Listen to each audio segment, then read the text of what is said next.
So I wanted to start making content about what has happened in my life in the last 5 years. And this is kind of a very different video that I'm used to making. I'm used to talking a lot. I'm used to talking in front of the camera. I'm used to all that sort of different stuff.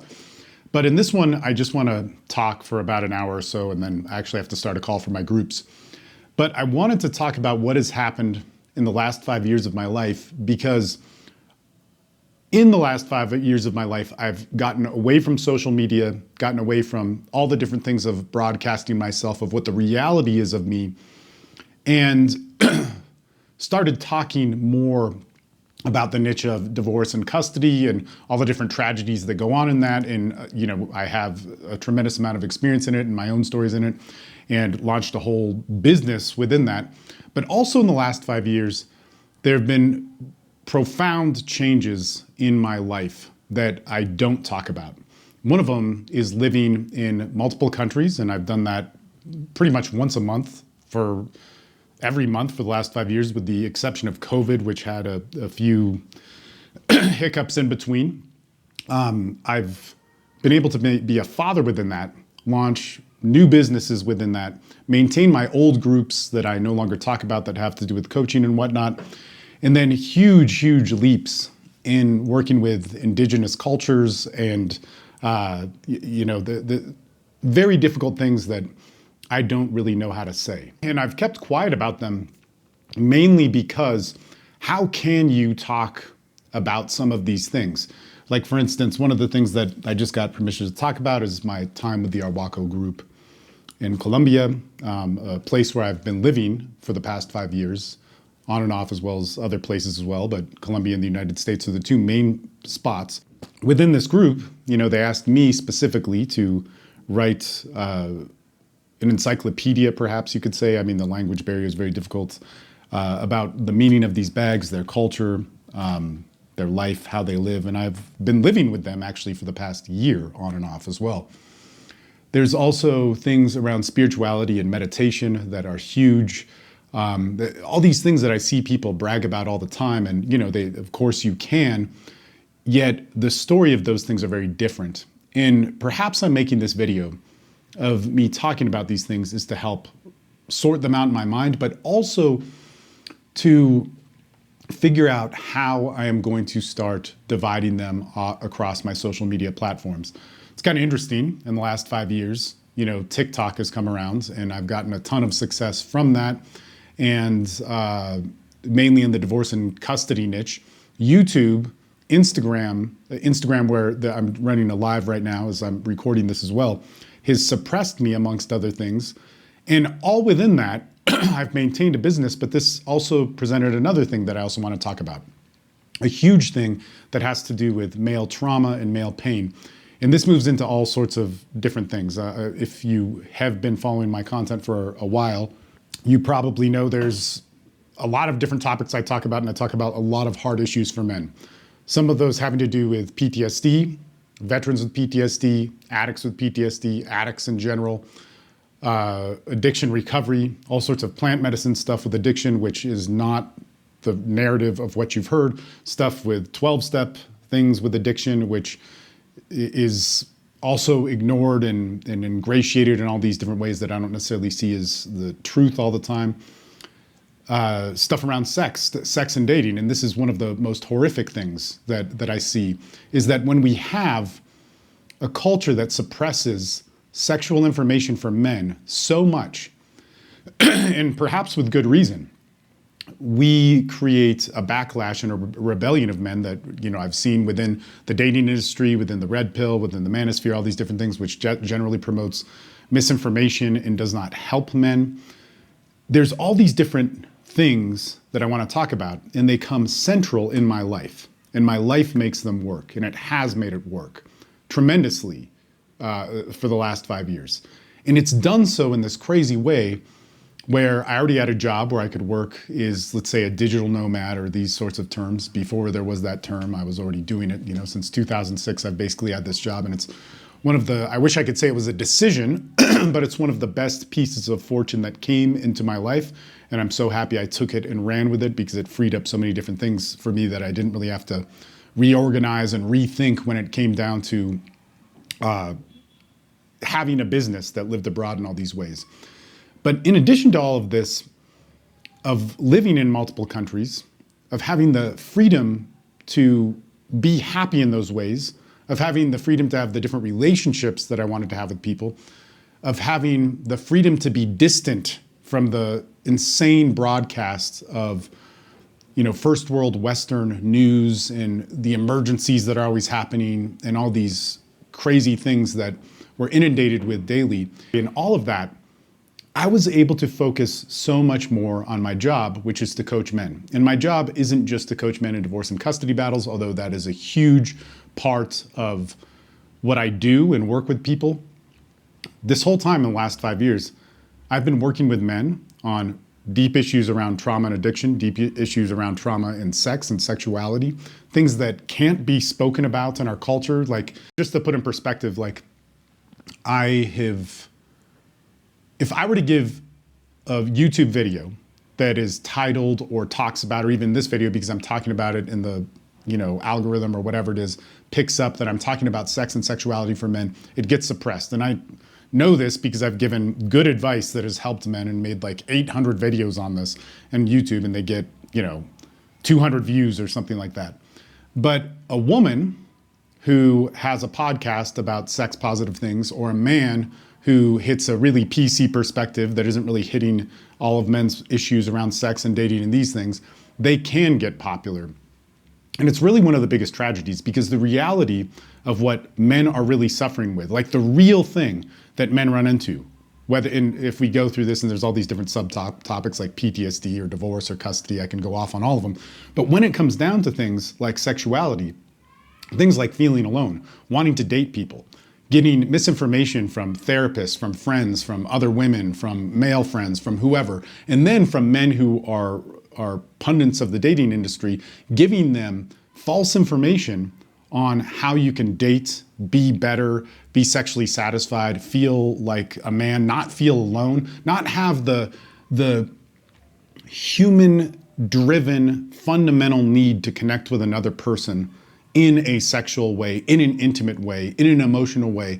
When you block that information from men and women, but when you block that information, you create a massive social dysfunction. You create men who are angry, pissed off. One of the things that never gets pointed out in the dating and seduction industry is that you then have men that go and shoot up schools. Where did Elliot Rodger find, his army of believers? Where did he post his manifesto? It was on a board called PUA Hate, which is now disbanded. They took it down right after he murdered a bunch of people. But those types of things happen. Those types of men get created due to misinformation, due to desperation. But the interesting thing is when we get to topics, so nobody wants to hear this topic, right? Because it doesn't fit in a PC narrative of what we think men or healing pain or healing trauma for really anybody, men or women, is supposed to look like. When we have this, and we have this in, let's say, vets coming back from war, we have a solution that's given to them by our entire society and our entire culture, basically saying, look, if you just learn how to meditate, if you just learn how to love, if you just learn how to open your heart, if you just learn how to do yoga, if you learn to go to group therapy and all these things are great. All these things are good for the therapeutic process of, let's say, somebody who was at war, suffered things, fighting for our country, fighting for our freedom, fighting for the ability for whatever corporations to make more money or whatever it is, right? Fighting against terror, all these different things, comes back to a world and is offered a solution that doesn't work over and over again. First, he's going to think that he has the fundamental problem. It makes it easier for denial for that problem to manifest itself. And then also, it's even harder because it makes him then rebel against the culture and hate it. And when there does come a time of dissent, or people who are basically saying that everything doesn't work, that person is going to buy into that much easier. And at every point of pain for men in our culture, at every point of pain for male pain, there's a false solution given, and people unqualified to give them advice, and people follow that advice and they get into more pain, terror, whatever, all that sort of stuff, rebellion. And it's one of the most horrible things. And it has to do with all the things we see as problems with men, right? Custody battles. You can't see your kids. Nobody really gives a shit. They give you all sorts of crappy advice to say, get a lawyer, which is good, right? But they don't tell you anything about how to get that. They don't tell you how complex the system is. They don't prepare you for the pain going through that. And they don't give a therapeutic process for healing that pain. They give you quick Instagram examples of get over it and be a better man, all this sort of stuff. And so once again, over and over again, men are having consistent problems in our culture. They're oftentimes compared with women's problems. They're diminished in all sorts of different ways. But then in addition to that, the answers that they're given don't work. And this is this consistent pattern and problem that we see over and over again. People who are watching on Instagram Live, you're more than welcome to write in different questions and so on, but I'm just going to keep free flowing on this just to kind of sort these things out. So it's kind of an interesting thing. Within all of this of working with deep male trauma, deep pain, stuff that has been forgotten about, stuff where I would say most of the information given out there is cheap, quick fixes, and basically hurts men. It may acknowledge their problems, but because it doesn't solve their problems, it creates a greater problem. In all of that, I've gone on this other path, which I almost never talk about. And this has to do with deep levels of meditation. This has to do with living in multiple countries. This has to do with setting up different bases in other places. This has to do with joining different spiritual communities, joining different indigenous communities, living with tribes, being invited somehow to carry a message from a tribe that has little to zero contact with the outside world. It's one of the most interesting things, and I can't explain how much it's shaped so much. One of the things that I've within my private group, so if people were to join my communities, one of the things that you'll hear about in different tiers, and there's different levels and all that sort of stuff, is the ability to live internationally. And if you have the ability and the freedom to live internationally, and not for it being cool, there's just so much I could say about this. Not for it being cool, not for it being like that you can take the best pictures, not for it being that you could finally feel superior or whatever, but so that you could, and it is best put by my friend Tom in Costa Rica, is so that you could have your own power and get away from the power of society. Now, everybody has their own different beliefs in this and why they would do this and so on, but what's so interesting about being able to get out of the US isn't because the US is bad. The US is great. It's an amazing country. And when you start comparing it with other countries and their laws and things that don't work and things that are broken and yada, yada, yada, I mean, the US is pretty amazing in how it is. But when you get out of that, it gives you a better opportunity perhaps to realize what it means to be an American or wherever your country of residence is, what it means to be a human, what is similar, how do people do the same thing that we do but differently, and what happens when you're an alien in a culture, in a political system, and you look back at your own political system. That perhaps the narrative of the US might be that if I make enough money and hustle enough and get enough popularity and get enough status and get enough of whatever it is, I am going to be happy and have the American dream, which is just not true. If you're in the United States, you might just think that that's not true. You might just see that it's not happy. You might rely on Instagram videos or inspirational books or whatever, podcasts, all these different things to understand how human life and human potential is more.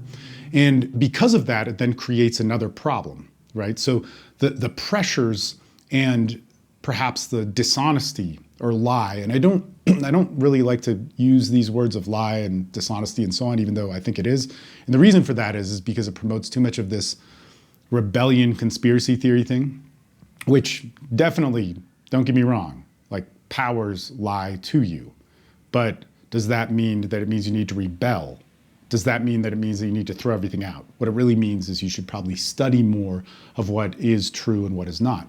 And so if the narrative of, let's say, US culture, first world Western culture, wherever you are in that, is telling you that success, status, popularity is going to be the answer of you living a good life, then what does that say about the people that that problem came from?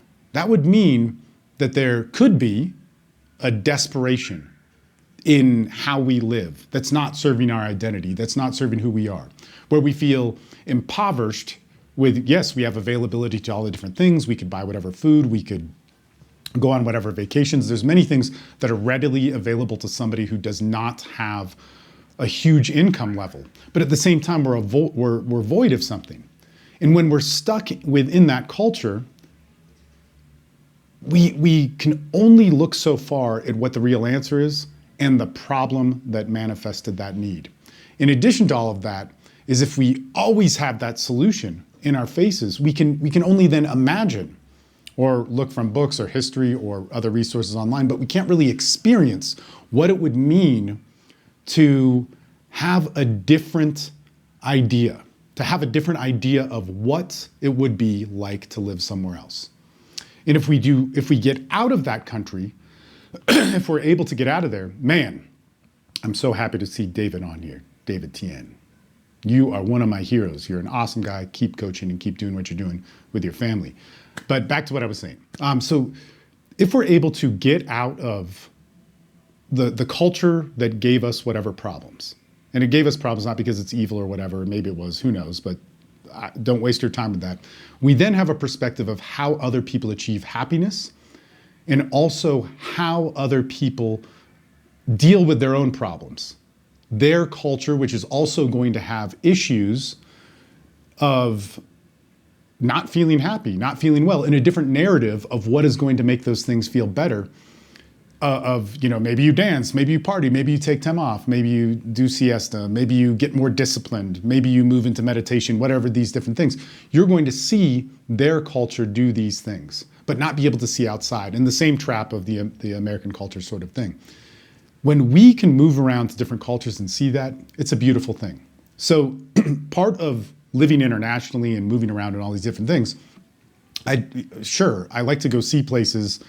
I'm kind of sick of taking pictures of me in front of a monument and it being cool and showing that I'm traveling and all that sort of stuff. I get why people might do that, but there's not much of a use to it. I don't care about the image and identity of somebody doing that.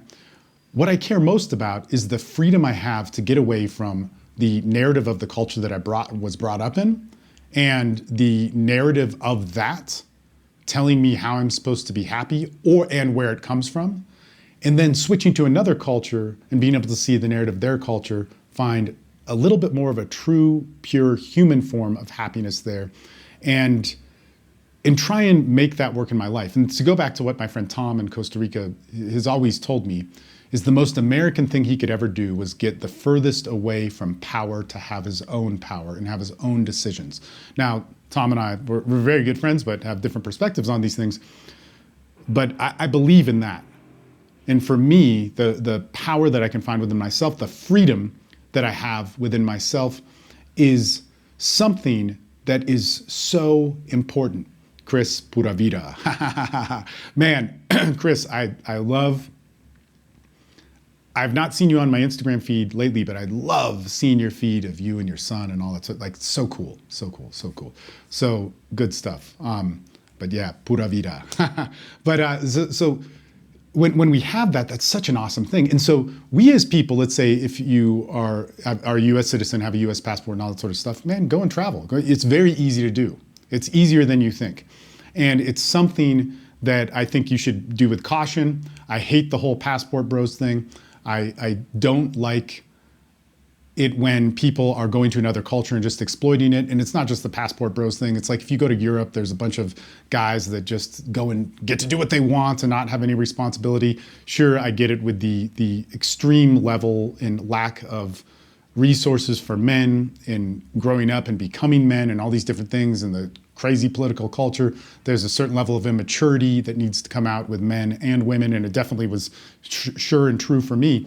But one of the things is that, man, you need to understand that going to another place where you have less responsibility does not mean that you get to do whatever you want and hurt people, or in a place where you have more power as you see it. And you always have responsibility. Let's just face it, you always do. But when you think you have more power, that does not mean that you should use it in a way that doesn't have to have responsibility or some sort of integrity to it, or some sort of history and pain that it's going to leave an imprint on people. It means that if you have more power, you should have more care on passing it on and showing it to other people. Kilo flow. Expect if they snatch you up at the airport and unpack your suitcase. That's happened to me many times. So, and this brings up a whole different thing. Like, one of the people that I look a lot to in terms of Colombian culture and what I know about it and learn about it, and especially with my work with the different Arhuaco groups and the different groups of the Sierra Nevadas, I look a lot to Wade Davis for the different things that he has written about different things. And oftentimes when he's writing about Colombia, it's this dream of beauty and safe bastion of whatever. And, people are dancing in the streets, and they are. And this is happening. And this beauty absolutely exists. But there's also a tremendous amount of danger in Colombia. There's a tremendous amount of suffering and poverty that you may not be used to if you're not coming from it. And I don't think anybody should be brutally robbed or hurt or whatever, but when the passport bros come down, and they come to Medellin, and they do whatever they want, and let me just be clear about this.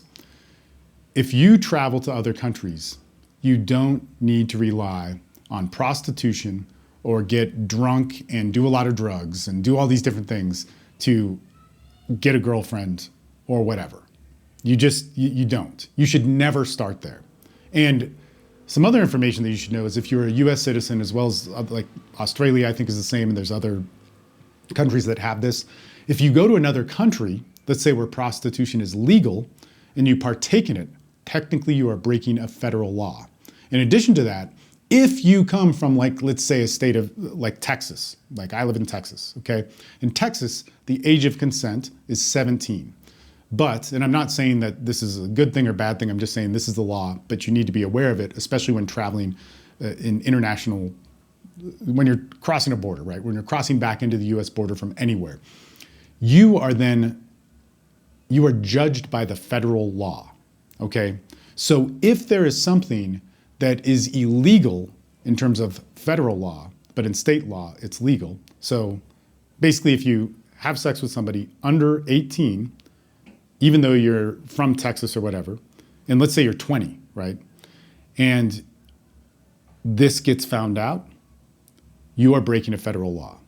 These are things that I think should be out there. And it's like, if I bring this up, it's like somehow I'm promoting this horrible thing. I think more information should be out there like this, because I would love it if there were less passport bro guys, desperate men coming to Colombia to take out their anger on the women there, or Costa Rica, or wherever it is that men go. I would like to say that if you are frustrated and desperate as a male in our culture, I understand it. Our culture helped make you that way. It's a horrible thing. And if you want to go to another country and get a girlfriend, and you can get 5, get whatever you want. But the idea that you can go there and use power to get out what you need to get out, and you're not responsible for it, that's a terrible thing. And the other thing too is within these communities of men talking about these different things of international travel, there's so much misinformation on what it is you are going to experience. And it's horrible. And they set men up to be drugged and robbed and all these different things. And when I see that happen, it's kind of like, man, well, no shit. Like the easiest way to protect yourself from any of those things while internationally traveling is don't do drugs, don't get prostitutes, and don't get drunk and go on dates and all that sort of stuff. If you prevent those things, doesn't mean you won't get screwed over, doesn't mean you won't have a bad experience. But man, let me put it this way. Almost every single dating coach I know, every single one of them who has traveled internationally has been robbed and extorted. I have not. And I would say that's lucky. if you want to put into something into perspective, in the last 5 years, I've taken minimum 50 trips outside of the US and back. Okay, and it might be something more like 60 or 65 or something like that. And one of my things was in 2019, when my ex and I split, was like, I'm going to live 1 week in another country every single year. And with the exception of COVID, or with every single month, with the exception of COVID, that was a reality for me. And so in all of that, it built this like insane perspective on what it means to live abroad and how I did it before. Because like I said, from 2006 till now, I've had the opportunity to work wherever I want and do whatever I want to make money and live wherever I want, right? So when I was with my ex, basically from 2012 to 2019, I stayed put. But when I traveled from 2006 to 2012, I traveled very differently, much more rough, all that sort of stuff. And so when I started traveling in 2019, I really got to thank my friend Jim M for this. He really set me up and taught me so many different things. But he basically showed me how to travel in a way that was safe and good and smart. Every single place I go, I have availability to cash, other lines of income through cards or whatever. I actually, where I'm at right now, I don't know exactly where the US Embassy is, but I should. But I could get there easily. I have attorneys that I could talk to, and I have translators that could look over medical and legal stuff instantly. I have people that I could call who could help me. I have people that I'm connected with that are friends. These are things that are invaluable that I think that a lot of people when they're traveling, they don't do. And I'll tell you this, man, like if you come unprepared to an international living experience, you'll probably be safe and you'll probably be good. But the thing is that you are going to take away from your experience massively if you don't have these things, if you don't have access to the language, and maybe you don't speak it, but that means a translator. That means somebody to help guide you along. If you don't have access to what is right and wrong, proper transportation, not getting ripped off. So many people who come from a wealthier culture to a culture that doesn't have a strong economy, they just think they can waste money. But man, it's one of the biggest traps that you could set yourself up in, because when you get caught up in that, you're more spotlighted upon to scammers and whatnot, and it's just easier to get extorted and robbed and all that sort of good stuff. I'm surprised we didn't get robbed in the hood in Costa Rica. Man, you know what? I wish we would have gone harder in Costa Rica to take more, but that was crazy. So Kiera, who is in a lot of this stuff, like I started writing a 5-year review of the last 5 years of my life, and Kiera is definitely in it, is one of the more awesome people that not only helped save my life, but it taught me so much about so many different things. And it's so special to have, and to have such a, let me also put this in perspective. And the older I get, the longer this list gets. The most spiritual experience that I've ever had in my life is with Kiera, where both of us were basically like in a really bad spot. We came together, we knew each other through addiction recovery, and we were just like, I'm fucked. I think I'm gonna kill myself. Let's hang out. Let's do this recovery thing together. And I feel, it's weird because I talk about it a lot, but now that I'm talking about it on camera, I feel kind of odd about it. But I always say this: one person helping each other with this desperation, with this beautiful thing, just saying, man, I'm fucked, please help me. And you come around and you help each other and you stay each other, you just stay alive. And you eat a piece of bread, you drink a Coke, this is all we could do because we were so traumatized and fucked up. And for 2 months we stayed together and didn't let each other die. And I knew, man, that is the good stuff. It was miserable, felt like crap, but that was the good stuff. This is humanity, and it hurts, it's horrible, I want to die, but it is humanity in action. So beautiful, and to get to experience that is amazing. But I always say it's one of the most spiritual experiences that I've ever had in my life. And at this point, I have a guru that I work with, I've sat at his feet, I practice his meditation daily. I've worked with yahe and ayahuasca taitas from all over, from the Amazon. I've gone to the place. I've dedicated myself to different paths, and I've with the Lakota path and the Red Road and whatnot, and have commitments within that. I have a commitment to the Arhuaco people, and I work with a mamo, which many people in Colombia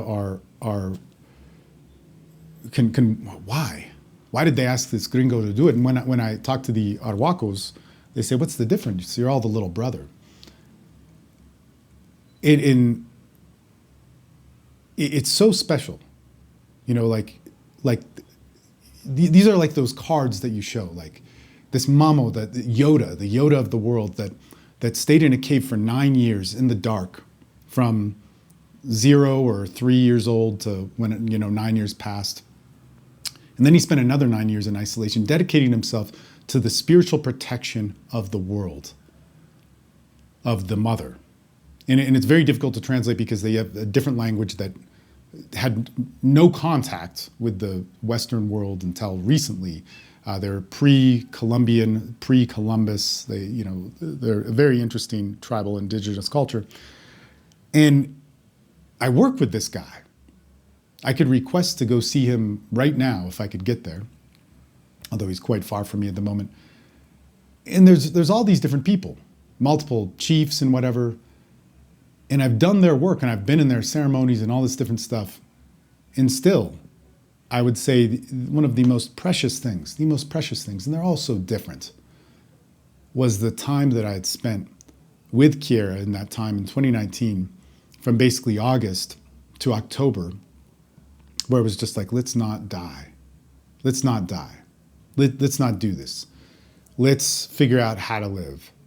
Let's go into the whole mess and explosion of pain and chaos coming from different areas and try and do the right thing. While being in so much pain, we were the manifestation of what pain does to you. You have to be angry. You have to be upset. You have to do the wrong thing. And again, when I talk about like male pain and trauma in our culture for marketing purposes, and also for my history and coaching, I'm not very good at coaching women. I mainly keep it to male pain. But both men and women in our culture have the same dilemma. Just as I was talking about other cultures in the US, we seek status and money and power and fame and all these different things that are our ways supposed to make us happy. And there's nothing wrong with those things. They're great.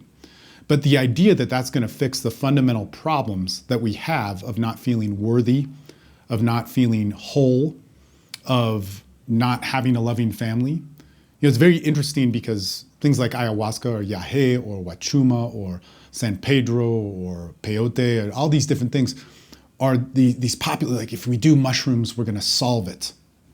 If you go back to the tradition of these things, like I know people that work with not necessarily Maria Sabina's family, but her cousins or whatever. I don't do it, but my friend does it. I've worked with people in Yahe. I've worked with people in Aya, which Yahe and Aya are very similar things. These things weren't to mend the hearts of first world Western tragedies. Iboga was not made and carried in a lineage from a specific tribe to help heroin addicts get off of heroin. Its purpose and its traditional cultural meaning had something completely different. And now we as people in the first world West, people from the US, Germany, Australia, England, all these different places, take these medicines and use them to promote a healing of what problems we have. And don't get me wrong, I think in many ways that's a good thing. But where it's not a good thing is it telling a lie about what the real tradition was and what the real medicine was carried for, and the thanklessness of the different families and histories and whatever that carried this when they were conquered by the Spanish, when they couldn't eat, when they were starved, when they were imprisoned by it, when it went through 5 or 6, 7 generations of families carrying a tradition that basically suffered for it and there was no use for it, so that we could use it now to be kings on the internet and not care about them, yet have some guacamayo feathers or have an arhuaco tutu and say we're great, you know. And this is part of, I think, the fundamental problem of a lot of what we see with therapy and medicines. Us in the first world Western culture, we have this idea that we have flaws, we have problems, but everything we do is great because we're so good. We're so great at being able to show ourselves, broadcast ourselves, articulate ourselves, turn things into markets, create jobs, economies, all that sort of stuff. Yet at the same time, other cultures, other ways of life may not necessarily be better. They don't necessarily need to be for you. It's not an either or, but the study of them should show the possibility of what humanity could be. And then when we get stuck in ruts of, repetition or whatever, we can find ways to get out of them. But a culture might not have a worth to a human being, to anybody in their culture, of their people, that has to do with status, that has to do with making things or getting money or being popular. There could be aspects of that, but that's not the fundamental thing. And so it's kind of interesting when we have tragedy in our culture, when we have trauma in our culture, we have to realize part of the way we live creates that trauma. Okay, so all the stress, pressure, all that sort of stuff, but also the solutions that our culture gives to that trauma of saying, get popular, get cool, be happy. These are going to solve things. Here's how to open your heart. Here's the mantra to say, you can forgive but not forget. But nobody's really taking anybody through those things. That creates a more angry and disenfranchised culture and people that are very upset. And the worst part is, the worst part and maybe best part is for the men and women that aren't re-traumatized by the false solution our culture gives. Man, if they can still function, if they can still be successful enough to not worry about it, they're going to suffer in worse ways. But the people that are impoverished by it, they just think they're addicts. They just think they have PTSD. If they're a woman, they just think they are cutting or have borderline or whatever. They just think they have this problem, but really that problem rooted in so much more. And so when we look at the real solutions of that, like in this time when I was talking about of Kiara and I basically blowing up and trying to stay together, the best way I can think about this is, in order for a heart or a spirit, or here's one of these great Instagram catchphrases that I made up, at least I think, I've never heard anybody say it, but it's from my daily meditation stuff. But if the human heart is going to hold its potential, if it's going to grow into what it can be, it has to break apart many times. And that breaking apart doesn't look good. And in that time that I spent in 2019 with Kiara, we were breaking apart and trying not to die. We weren't filled with joy. I didn't know if I would be filled with love, and that's questionable. I still get angry and all this sort of stuff and whatever. I didn't know that whatever future was going to hold for me, that I would go on these different devout, whatever, spiritual paths and so on. I didn't know that. And I wouldn't even say that's something to brag about, but our culture seems to love that. I just knew that this was breaking apart. And as it was breaking apart and moving in all these different directions, it looked like it was going to die, but I didn't die. And it looked like hell. But I kept walking, and I had faith enough, just because of a lot of stuff with addiction and recovery. And, I don't know, if you're in that sort of stuff, you're kind of used to having fucked situations. And this probably wasn't the most fucked situation that I had in my life. But I knew that breaking apart would chill out. Now, later on, if people do the right work in that, if they let themselves go through the pain, if they ignore and find good therapy from people telling them things like, you're just re-traumatizing yourself, you're just going too into therapy, therapists just repeat the problem, you can get over it. And I was able to not listen to that and stick with very good people and find some of the best teachers. Man, I'm so fortunate to find some of the teachers that I found and influential people to help guide me and so on. But with all of that, man, I was able to make something out of that pain. So when I say dark times could lead to light times, or as the Arhuacos say, this is actually really profound. These guys don't have a written language, man.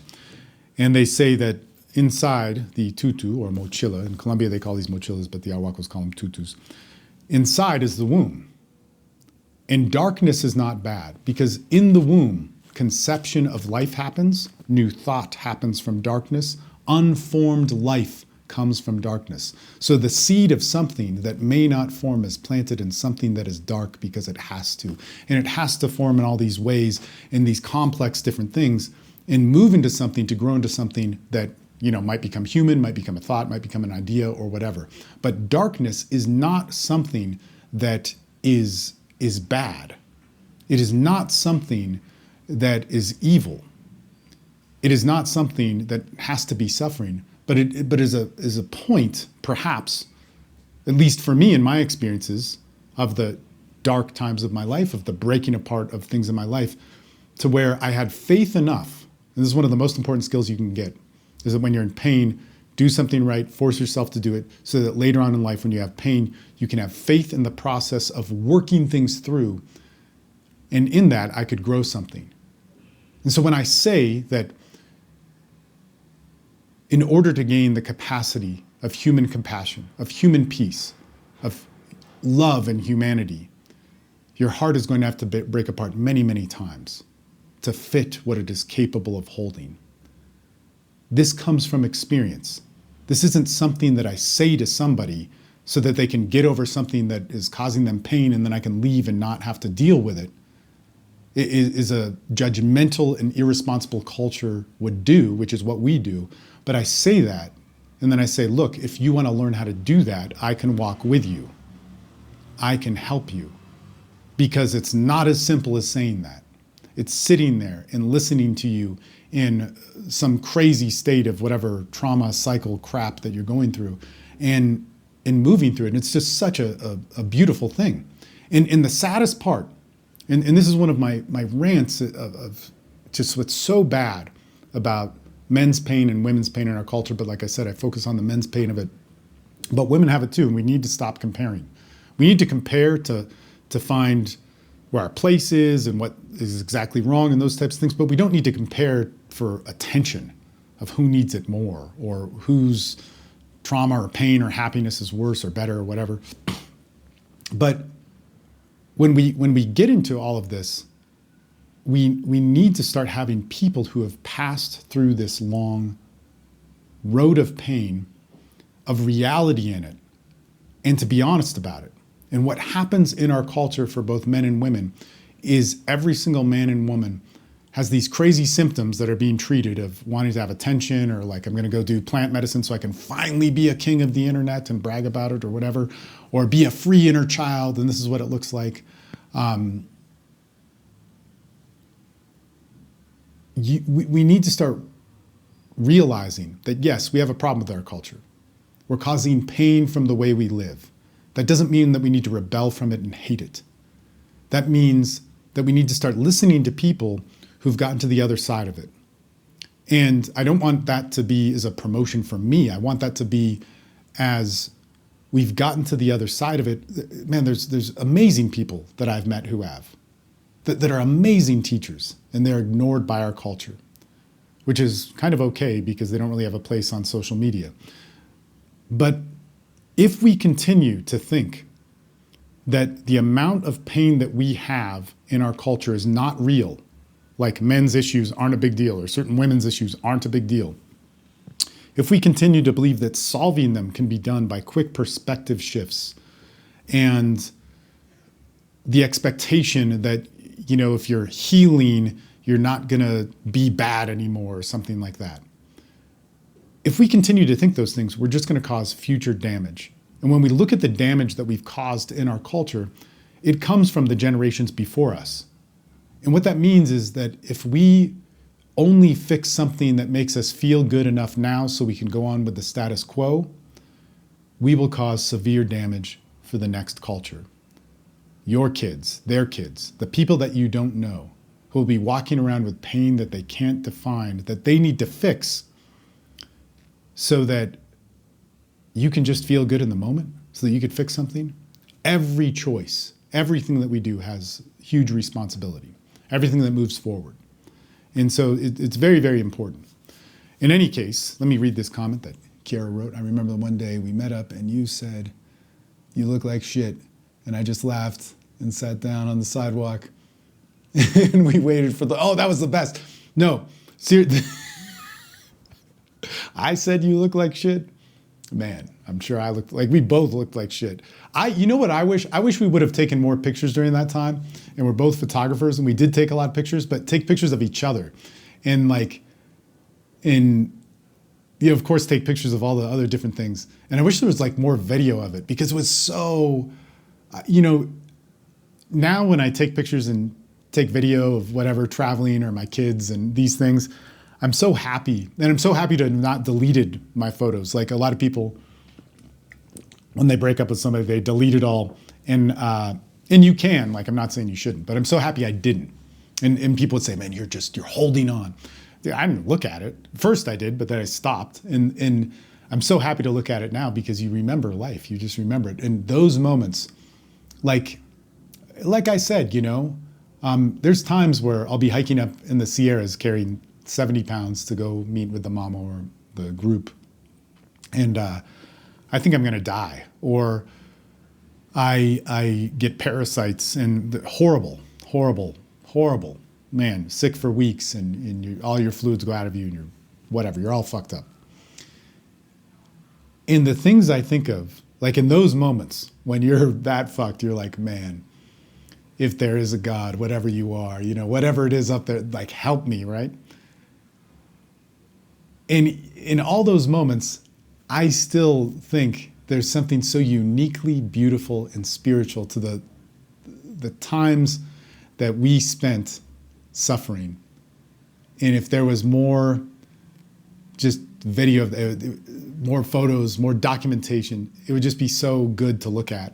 And what a pleasure and joy. What a beautiful thing to look at what all of our society and culture says is ugly, of two addicts trying to recover and stay alive, is a beautiful song, prayer, act of God, manifestation of something higher. And it's truly one of the most beautiful things in my life. Like that's awesome. So it's kind of funny because when I am hiking up the mountain and I'm sick or whatever the situation is, and then I get better and I stand up and I go, nah, it's pretty good. Maybe it's more spiritual, maybe it's more whatever, but it's missing that beautiful thing of something holy happening in one addict helping another. It's just so great. It's so awesome. In any case, I got to start my call in 5 minutes, so I'm going to end this. And I don't know what I'm going to do with this video. I'm recording this on a camera, if you care to see. Let me see if I can, well, whatever. There it is. There's the camera. And I was thinking about putting it on YouTube, whatever, I don't know. But there's so many different things. I'm really not sure where I'm going with stuff. Obviously, I'm focused with certain business things of what to do. But it's so crazy. And helping these guys through divorce and custody and all the different things, while having all the other stuff going on in my life, I think it's just something good to be able to talk about and share. So let me know what you think. Oh man, and Kiara says, only in looking back can we see it. And that is some true shit.